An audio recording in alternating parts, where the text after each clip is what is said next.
he's very accurate. And the more people find archaeology that has to do with Herodotus books, they find that he was exactly correct. His descriptions of things are just almost perfect.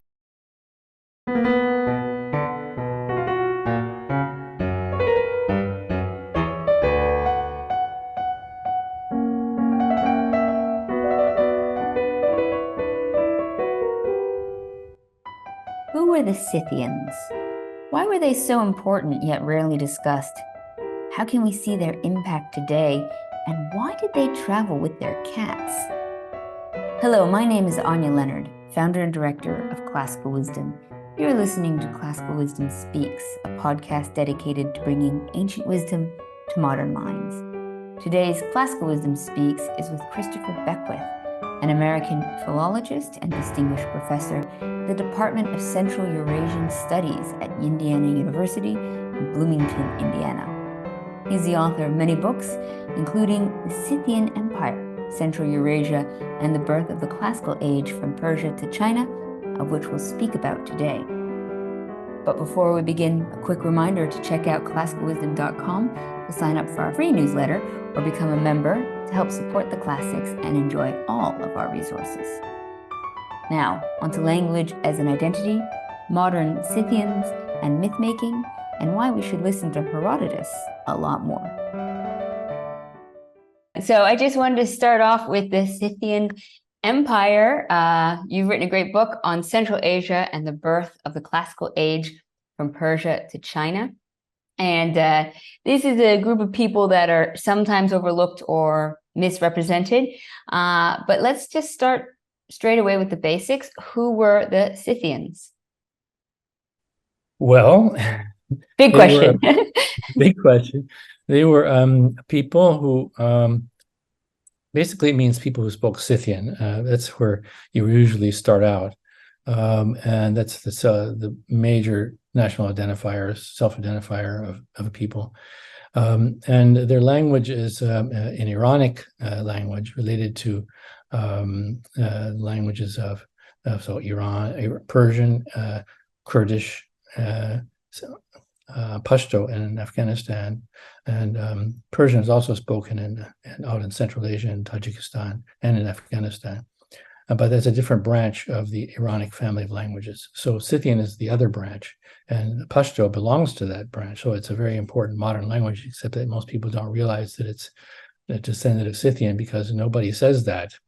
They don't get it. That they give all the names of the languages involved have been given weird names that don't tell you about who they were, ethno-linguistically. So I said about one of the things I did in the book was to set about fixing that. I hope it will catch on. But anyway, so the Scythians spoke this other branch of old Iranic languages, and it was particularly quite different from the old Persian branch. They couldn't have understood each other. It's a wonderful language. And unfortunately, I only discovered all this about the language when I was pretty far into the book. So I don't really know Scythian. I wish I could say I did. I learned a lot of Persian, and I used to be able to speak some Persian. But anyway, and there aren't very many survivors, direct survivors of Scythians whose language is easy to track right back to Scythian. There's really only one people like that, and they're the Ossetians that you may have heard of. There was almost a war between the Russians and the Georgians, centered on the northern Ossetians, or the southern Ossetians rather, and eventually, and of course the Russians won. It wasn't much of a war, but they basically had a struggle, and the Russians succeeded in yanking the South Ossetia away from Georgia. The stories about it are just I have no idea what to believe about it. But they're very flourishing people, and they have a strong culture, and they're small people, not big population, small countries. But they are the ones who preserve the tradition of the literary tradition of the Scythians, the King Arthur stories of Western Europe owe lots of their themes and basic ideas to the Alans, were the descendants of the Scythians, and the Ossetians also call themselves Alans. And the Scythian women didn't fight, according to tradition, according to Herodotus.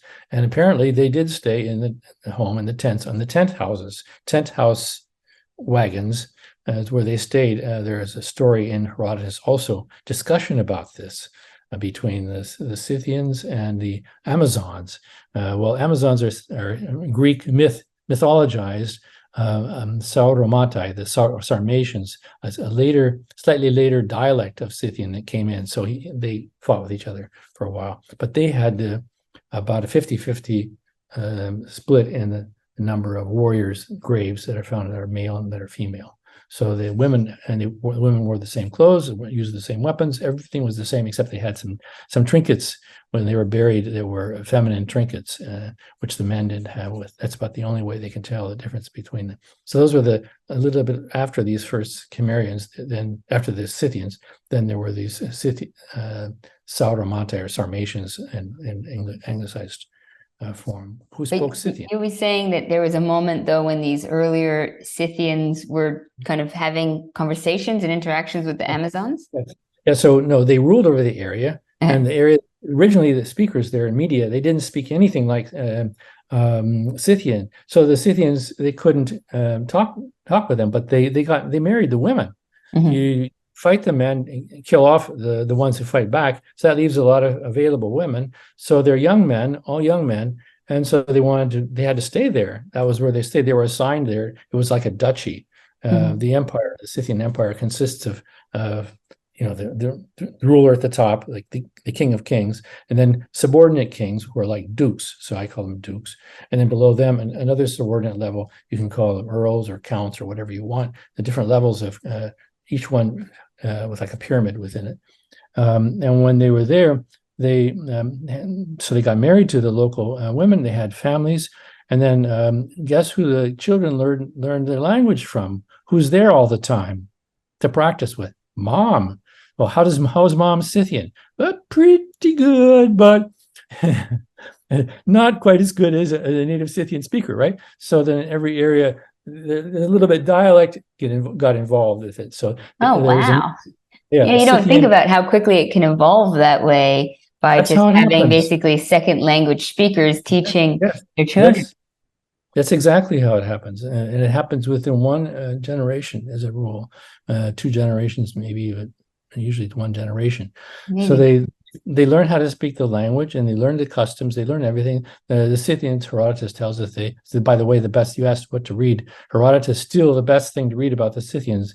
His book was messed with by scribes and things who add things, take things away, change some things, but you can just ignore that. And mostly he was neutral, and he's very accurate. And the more people find archaeology that has to do with Herodotus books, they find that he was exactly correct. His descriptions of things are just almost perfect, So what they find in the archaeology fits with Herodotus. So I think basically it's a good place to start.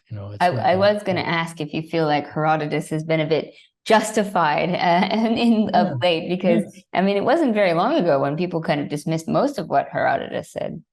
Yes, large portions of it. Yes. Well, of course, there's always he reports legends, and he pretty much makes it clear that this is a legend, a myth, and people say, well, that's history he's reporting there. He doesn't say that. It's pretty clear. So anyway, these people, they picked up the language, but it was a little bit different. So it was a local dialect. I call it Imperial Scythian. The places where the Scythians settled, they had to be able to speak Scythian, had to be able to understand each other and the other Scythians.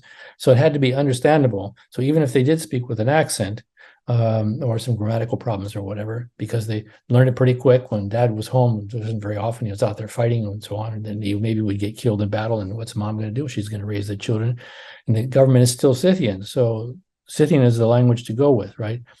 So this is what happened. It's why it spread, and it spread all across Eurasia, from the far east, from Manchuria, the east, almost to the Pacific Ocean. They probably went that far, but I don't have any evidence for quite that far. And there's some people who speak languages that are very rare languages, unheard of languages, that it still exists, some of them. but they may be later settlers there. Anyway, all the way across Central Eurasia, as far as southeastern Europe, the Danube River, and just beyond that, probably there's Scythian evidence of Scythians up into southeastern Europe. And all through the northern part of the Middle East. When you say there was evidence of the people there, do you mean that they just might have been living or interacting, or were they in control of those areas? Well, they probably were in control at first, and nobody was. It's like when the Mongols came in. You can fight against the Mongols, but you're going to lose. So it's not a good idea. People did it anyway, even after they heard about the people up down the road who, they were wiped out because they fought back and killed a lot of Mongols. Mongols got mad, and they massacred the men. They didn't massacre the women and children, but that was a normal practice, by the way, throughout antiquity and the Middle Ages, like Julius Caesar, Alexander the Great. You fight against them, you're in your city, you fight, you kill some of the attackers. Well, if they win, then they're going to execute all the adult males. That was a normal practice. Yeah, and just to say with regards to the Mongols, I was just reading the Marco Polo's descriptions of the Mongol warriors, and the fact that they could travel so lightly and live completely off the horse, that they could drink the blood from the horse and the milk from the horse. They didn't have to have huge, heavy supply chains that would drag them down. They could be just so nimble and so much faster. Was that kind of the same reason that the Scythians were able to kind of do so much? Yes, and they could go very, very fast across the vast territory because it wasn't just one horse per person. They had a string of horses, say 6 or 7 horses that they just kept changing. So none of them got too tired out, and they could keep going. So horses can run, if they're just unloaded, can run for practically all day long. But at least that's what I understand. I don't know. They have to stop and take a breath once in a while. I don't know. Last 100 miles is pretty hard. I'm down here in Argentina, and polo is a big sport. And each polo player needs to have like 10 or 15 horses, and if they don't change them quick enough, they'll have heart attacks and die because the horses don't. They don't. That's very, very vigorous. It's like being in a battle. Yeah. So then you really have to have those extra horses in the battle. But they did this all the time, so they always were ready for battle. But they just to travel the long distance, they had this string of ponies. They call them ponies because they're Central Eurasian horses. The native horses are a little bit smaller, shorter than the bred thoroughbred horses, which of course with the name thoroughbred suggests that they've been bred to make them bigger and so on, which is true. So that's what they did, and they ended up settling in all these areas, which meant they had this huge empire for a while. It didn't last very long as a united thing, but they had all these duchies everywhere, all these different places, which took on the names of the local names very often, what had been there before, an area, was usually just an area name. It wasn't a kingdom or something. But whatever it was already, they shifted to the Scythian language. And so those languages then gradually changed with a mixture of new peoples coming in, or next door neighbors, or whatever, things going on. It kept going on like that down to the present. It has been happening. But the Scythian Empire left some things behind, which you ask about, which are not tangible necessarily, other than the technology which they invented. One of the things that I was going to say is it's very important. It didn't just put people on horseback and say, here's your longbow, your usual bow. You're familiar with the pictures of the longbows of the Normans. This long thing, and you just put a string on it and you go like this, and it makes this sort of almost a half circle shape, and it creates enough tension you can shoot an arrow with it. You can do that, but that's not going to have that much punch to it, for one thing, because that is not as tight as it would be if you did something else to the bow to make it more difficult to pull, actually. That was one thing. So they realized that you can do that and you can be just fine and shoot arrows and everything, no problem, on horseback, as long as you didn't have to turn to the left, to the right, behind, and what about over the horse's head? You got this big thing in the way, this huge bow. And there are pictures of the Assyrian kings and so on, formal portraits on horseback pulling a bow. It's a long bow. But the Scythians, they invented a little bow. It looks cute. They just, it's so small. They look so small in the artwork. Of course, they weren't quite that small. The Greek sculptures make them a little bit bigger, but they had their recurved compound shape, snake-like shape, and they were compounded of different things and glued together and everything. It took years to make one bow, and they were very, very difficult to pull. And only a powerful warrior could pull a warrior's bow. There are stories about it, including from the Scythian times. And that allowed them to shoot, and they also improved the arrow. The arrow itself is, I think, more or less the same up to the arrowhead, but the arrowheads they developed, they made bilobed or two fins. Here's your arrow, and there's a fin on top. My fingers are not quite fins, but anyway, imagine that they are, and one on top and one on bottom, or a three-lobed one, trilobed. And so this is one of this characteristic. The trilobed one was a little bit later. I think it came in with the Scythians themselves, not with the Cimmerians, but maybe it was already with the Cimmerians, but not before that. It was unknown anywhere else.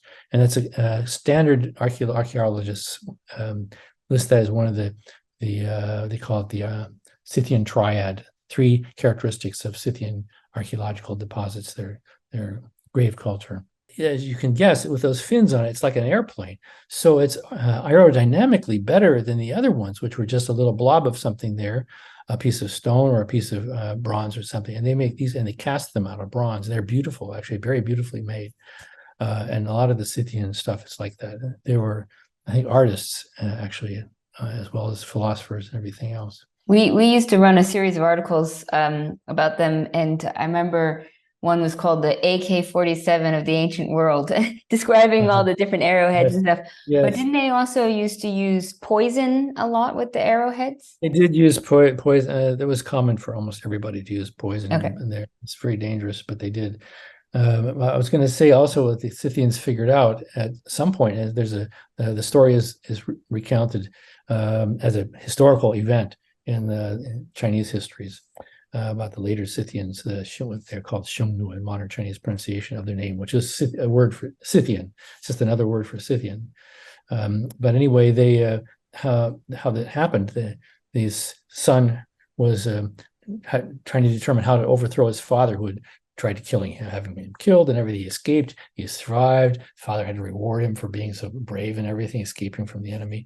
And so he gave him some warriors to be the head of. So he took them out to train them. He said, okay, what we're going to do is I'm going to shoot an arrow that whistles, and it's going to whistle also its target. When you shoot it, it goes shh, all the way to the target, and you shoot whatever I shoot with the whistling arrow.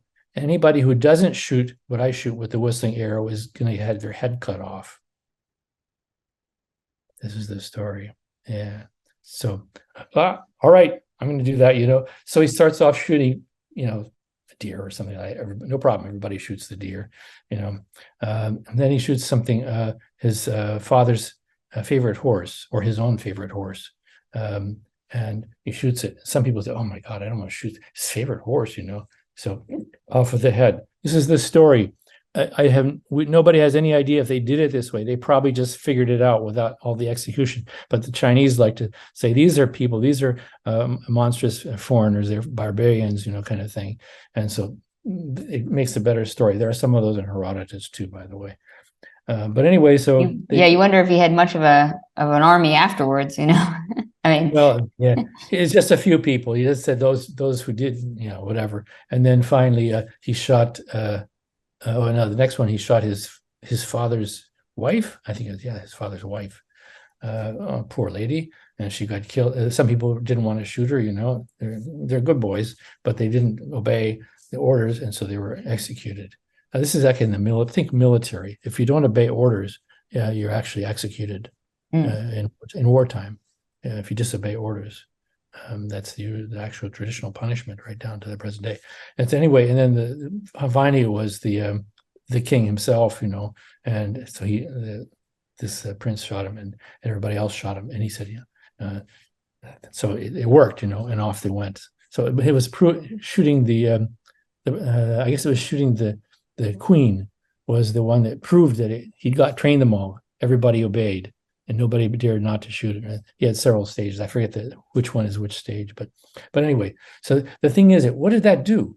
That makes a body of horsemen, instead of people shooting here, riding around there in a mass, you have to be tightly together, close. Otherwise, you can't hear the arrow. You can't see what's going on. You can't be together. You must be together in a tightly. So it's like jet planes in a formation, tight formation. They can be farther apart, or they can be in tight formation. It's hard to do, but you can do that. And what it does is it concentrates firepower.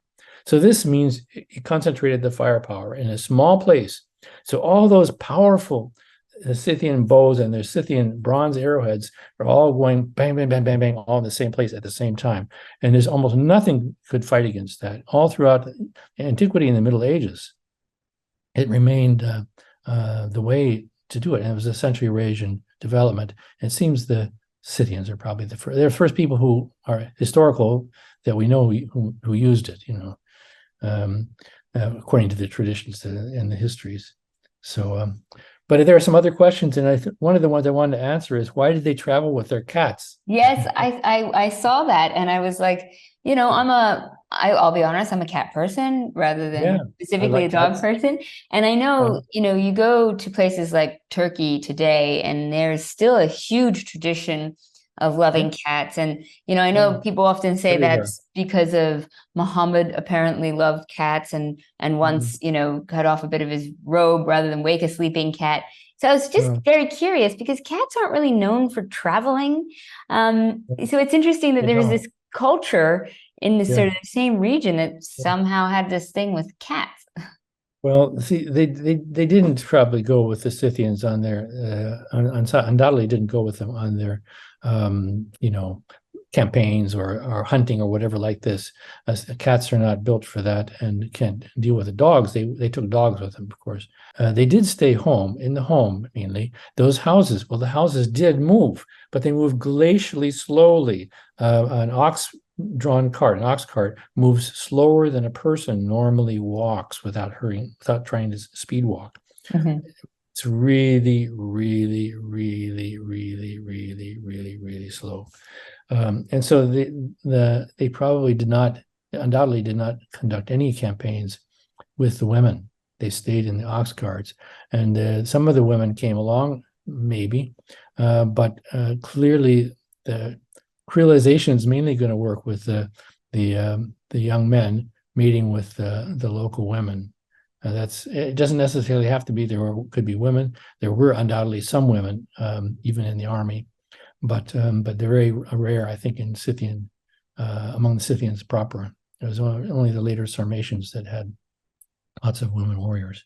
So the cats stayed home, and they were happy there, or they stayed in the house. They lived in the house with the people, and they, of course, were useful for catching mice and making sure that they don't have mice in the house or whatever. But I think it's just because they liked cats, and they found them. The reason we know that they had kept cats as pets is because when somebody died, they buried them with their things that they had during their lifetime, their little trinkets and so on, and their pet cat or dog or whatever was buried with them, and that's how they found them. And the best book about the Scythians, by the way, in general, I think, is still Renate Rolle, a lady author, from a German author. Her book was translated into English 20, 30 years ago. It's called The Scythians, and it mentions this. That's where I picked it up. But I love cats too. Yeah, I like how the ancient Egyptians were so into their cats as well, that if their cat died, they would shave their eyebrows out of mourning. Yes, Egyptians are apparently cats have lived with people about as long as dogs have. Yeah. So people didn't get it. It's recently been found. They've found many examples of it. I was going to ask, actually, because we were talking a lot about the military of the Scythians. What about kind of maybe the other side, that culturally, philosophically, were there some contributions that they had in that sort of realm? And philosophy, you said. Yes. Yeah, philosophy, yes. That's one of the things I cover in the book. And it's hard to tell from archaeological or anything. You're not going to see it because ideas don't bury well. You just get bones and cloth and metal, and that's it. You're lucky to get the cloth, even the bones. Even they dissolve over time. But the people that the Scythians met reported about what the Scythians said, and the Scythians interacted with them. The earliest one was, and they often have the name Scythian attached to their name. So Anacharsis the Scythian, he's what he's called in Greek too. And he went to Greece. He was half Greek, so he spoke Greek like a native. His mom was Greek, and or she was a Greek speaker anyway. And he discussed things with the very early Greeks. Those are the people they call philosophers, but actually they weren't philosophers yet. They were the lawgivers, the first lawgiver, the first one who civilized the Greeks, kind of thing like that. Solon and the others. And so he met them and talked with them and talked with other people. He made a few comments, and most of the comments, the little statements we have attributed to Anacharsis have been said to be later, and I think probably most of them are later, but one or two of them I think are genuine for sure. And one of them is a very interesting one. He says he finds it strange that among the Greeks, the experts compete, but the non-experts decide. So like in a competition in the sports or something like that, or in anything, in science, philosophy, something. But the ordinary person, they decide. That's the idea of democracy, of course. Which or maybe Twitter nowadays, Yeah, Twitter, ancient Greek Twitter. Yeah, so that it wasn't the experts deciding things, and he thought it was very strange.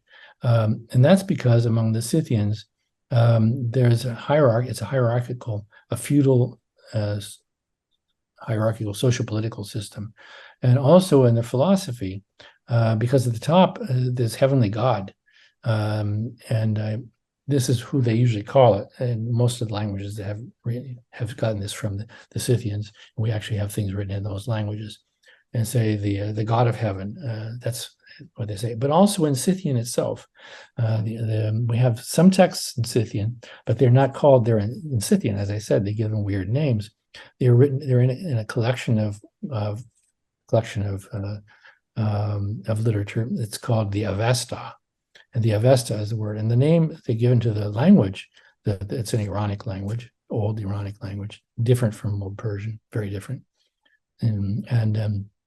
So they call the language of the earliest part of them, the Gathas, the hymns or the songs. They call them Avestan, which is kind of like saying my talk now is talken, or if you give a lecture, it's lecturing, or you have a book and the language of the book is booken.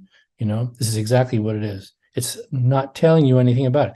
People, we don't know where they came from. We don't know who they were. We don't know when they were. Did anybody try finding out? So then the thing is that if you look at the words that Herodotus writes down, the names for things, or words, actually he defines some of them, and just names for people and so on. He writes quite a few of them down in Greek script. Well, it's not perfect. Greek script, we like to think it's perfect, but it's not perfect. And the Greeks use it in a funny way. But they do record the names, Scythian words, a lot of them very well and very accurately. Plus the Old Persian, there's words in Old Persian as well, and here and there. You can put it together, and you get a small vocabulary of words. Well, then you compare those to the words that are in your Avestan, your Booken language, that you don't know what it is. They're the same. So to me, I'm not a mathematician, but if X equals Y, and X is 2 and Y is 2, then obviously they're the same. It's identity. So this is a Scythian language, but in those books, in so-called Avesta, the old Avesta, it's written songs, hymns composed by Zoroaster, a man named Zoroaster in English, and that's our English version of the name Zarathustra. Anyway, so they're attributed to, they're in first person, most of them, and Zarathustra, and they're all hymns, they're songs, they're in verse. It's all poetry. So unlike all the other things that were written in Aveston, only these ones are, and they're older somehow. He talks about religion, since he taught philosophy, religious philosophy. I think philosophical religion or religious philosophy. It's not. It's metaphysics, a kind of metaphysics. But anyway, talks about God, and God who created the heavens and the earth, and who created man, and who did this and that, and by the way, the first great Old Persian inscription is full of this same stuff and very explicit. And he says God did this, and God did that. Again, heavenly God is at the top. So it's a hierarchy, and then below heavenly God, there is his earthly, viceroy, or his earthly duke. Something like that, his king. So there's the king of kings up there up above, and then there's the next one down there is the king of kings, the great king, Chayathianum in Old Persian. It's probably actually not Persian, but Scythian. But I'm not an expert in, like I said, unfortunately, in Scythian, so I can't tell you if it doesn't fit exactly Old Persian correctly. But anyway, it means the king of kings, and that was the ruler of the Persian Empire. Well, it wasn't the Persian Empire. Before that, before the Persians took it over, it was a Mede Empire. And before the Medes took it over, it was the Scythians who conquered the Medes, who made them speak Persian and Scythian, and then it was taken over later by the Persians. So it had all this Scythian stuff in it, including the whole structure of the empire. So that didn't go away. That stayed. It was there for hundreds of years. When Alexander the Great conquered the Persian Empire in the 4th century BC, late 4th century BC, he conquered it all the way from Greece to India and up. He didn't, and up into Central Asia, but he was suggested that maybe you should invade Scythia too. So no. Darius the Great, the first of the great Scythian Persian rulers, he tried that and he was defeated. So he didn't. But anyway, wherever they went, he adopted this, and he adopted the same system. But he died young, so it wasn't perpetuated that well among his successors, who were his generals who took over. But basically, that system remained in place because all these places where they left, what I call duke. I have to represent this word in Scythian. It's not the word king usually, but it's a dahuka or Kshatrapa, and Kshatrapa, it's a satrap in English. You may have heard the word satrap. That's an English word. It goes back to Greek, which is going back to borrowing from the Scythian. It was a subordinate ruler. So they left him in place here and there. And there was all the way across the steppe zone, in fact, the southern edge of the steppe. We don't know about out in the steppe. Undoubtedly the same thing there, but there was more fluid.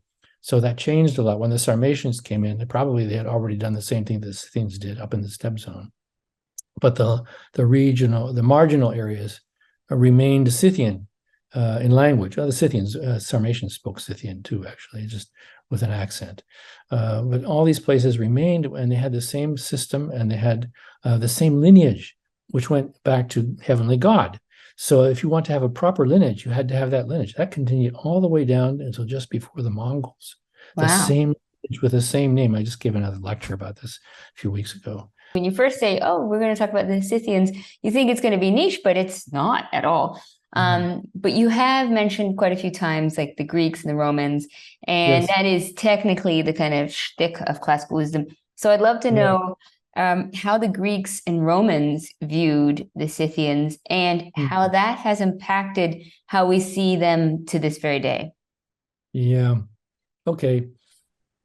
Well, I wrote a lot, actually a big essay on the idea of the barbarian in another book of mine, The Empires of the Silk Road, which castigates the people who today use that word for these people when they didn't use the word. Like Chinese, they didn't have even the idea of the barbarian, or our idea of the barbarian. Have you ever seen the movie Conan the Barbarian? Yeah, definitely. Yeah. Well, Conan the Barbarian is pretty good, but even better one is Red Sonja, which has the same guy. I think Arnold Schwarzenegger, I think, is in there too. I'm not sure, but anyway, and that's a similar kind of movie, and that's portraying the culture of the according to the Greeks and the other people, the Romans, these people, what they had a culture, but it was a military culture, and powerful and strong, and not civilized like the Greeks and the Romans, with their books and everything, and so on and so on. But so this is the way they didn't always, the Greeks, for the Greeks, barbaros just meant somebody who didn't speak Greek, or they didn't speak it very well. It went bar. That's apparently that's the usual etymology. It may be a folk etymology, but we don't have any other ones, so I'll go with that one.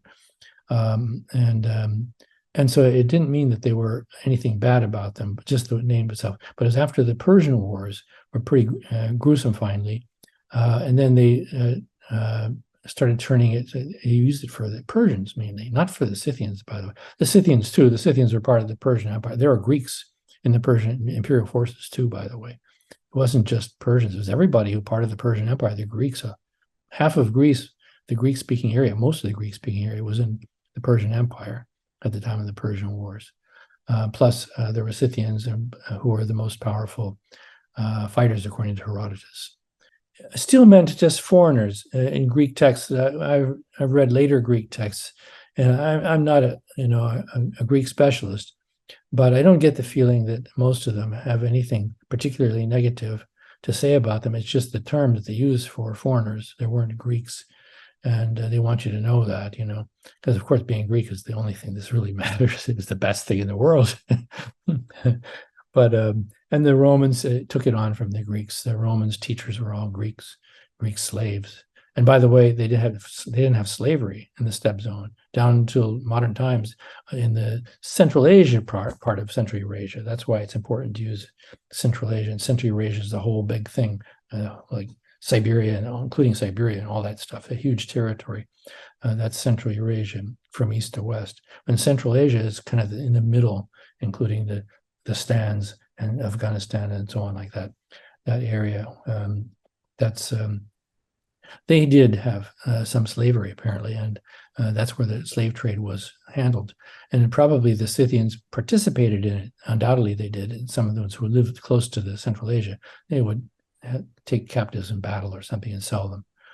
But out in the steppe zone, people want to argue about this. But Herodotus specifically says, incidentally, that they didn't have chattel slavery. Chattel slavery means they didn't buy and sell people among themselves, So unlike the Greeks, so he's quite clear about that. And he knew, being a Greek, he knew what it meant. And by the way, he was a Greek, but it was part of the Greeks that were under the Persian Empire. So he was in the Persian Empire when he set out to write a book about the history of the Persian Wars. So he would have known. I mean, he's got some pretty good information. Yeah. So, and Chinese also, they were slaveholding people, slave culture. Greeks were a slave culture. The Romans were slave culture, but more monstrous than the others. Just to kind of finish us up, though, why are the Scythians not sort of given their full dues? I mean, is it because they were nomadic? We just know less about them? I mean, why is it not a common household name? It's the tradition. Most kids today in the United States don't get any history at all in schools. They don't learn any history. They don't know anything about it. And they go to college and they don't know anything about the history. So you have to teach them something about it in order for them to understand your specialized course in Central Eurasia.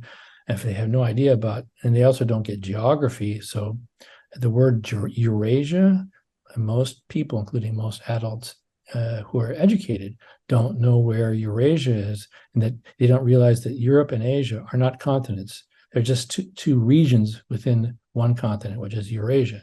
So if there's Central Eurasia, it's obviously the middle part of the whole thing, But anyway, the educational tradition is that, well, when I was a kid, I did have some one year in grade school, we had ancient history, and had an old book with the engravings in it. It was a very nice book. I liked the book on pictures of things on the Greeks and the Romans, and they gave. Basically, it was a history and stories and things, but about the ancient Greeks and Romans. And I learned something about them from that, but they never mentioned anything about Scythians.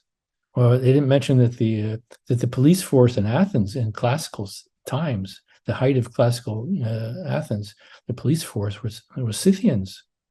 Yeah. So there's a lady scholar, incidentally. Again, I want to point out the women's scholars because there are more and more, which is only good, But not everybody's interested in these things. But it's a lady scholar who wrote an interesting article about the police force in Athens. Yeah, that would be interesting. I was very spoiled because when I was 14, I lived in Kazakhstan. So I got to know plenty awesome. about yurts and all that stuff kind of firsthand. But yeah, until Borat, if I ever said the word Kazakhstan, people just looked at me like I have no idea what you're talking about. Right. So yeah, I still don't know. no, still, I think they still mostly don't know. yeah. It's so much good, we need to have, decent geography, at least 1 year in there in high school minimum. There's a one year everybody has to take geography, world geography. Another one, everybody has to take world history, at least to get a basic rough outline of the ideas of the world. So, but we don't. I concur. So. I concur. Yeah, so your last question was about the lasting legacy and the impact of this empire that we can still see today. That's a very interesting question, and I'm trying to address it. That's what I talked about, the duchies or the little dukedoms that were all around Eurasia. They lasted up into the beginning of the early Middle Ages, so around the 7th century CE.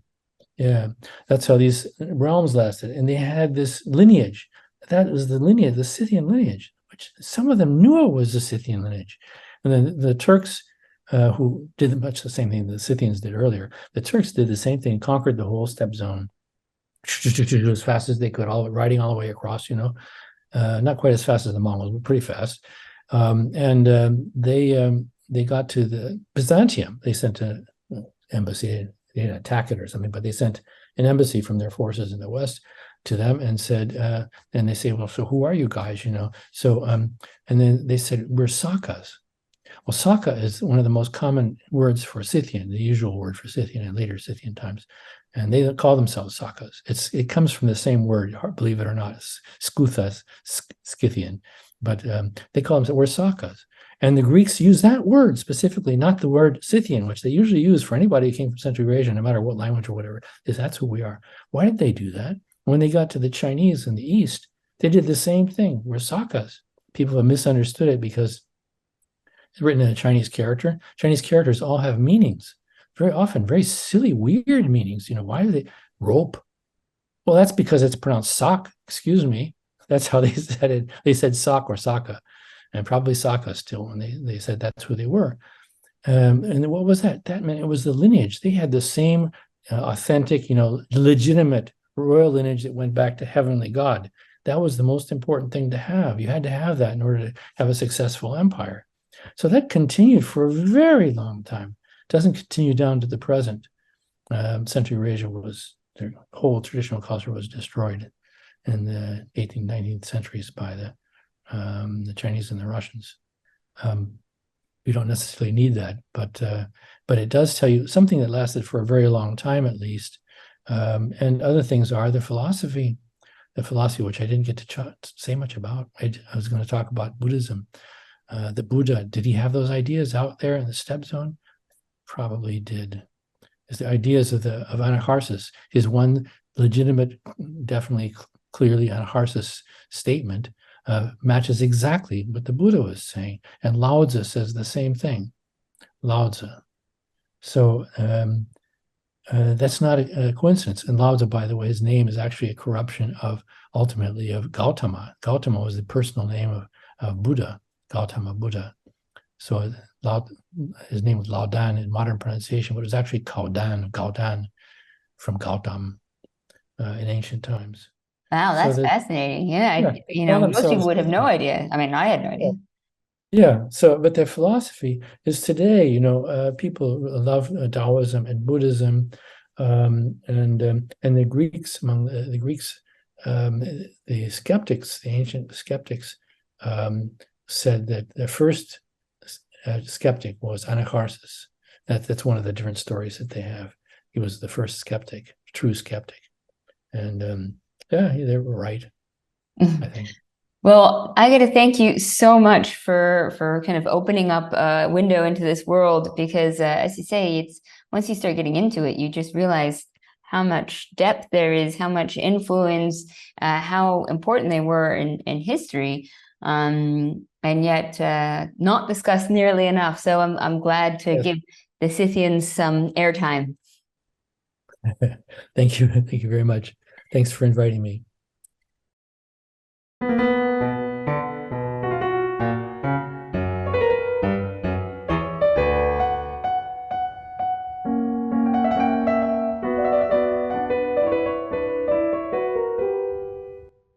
Thank you for listening to Classical Wisdom Speaks, a podcast dedicated to bringing ancient wisdom to modern minds.